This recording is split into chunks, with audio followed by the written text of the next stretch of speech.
Ladies and gentlemen, welcome to another video. In this video, we're going to be talking about how to use the Dailymotion For You feed. So the For You feed on Dailymotion shows videos personalized for your interest. All you need to do is a couple of these things. So the first thing you're going to do is open your browser or the Dailymotion app and sign in into your account.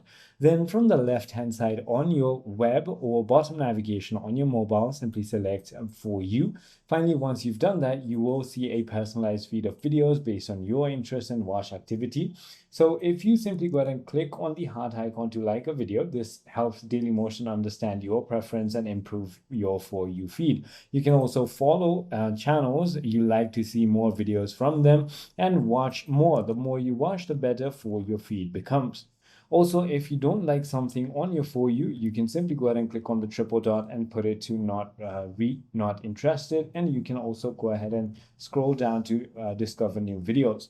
I hope this video clarifies everything for you. If you have further more queries, feel free to comment down below and I'll see you on the next one.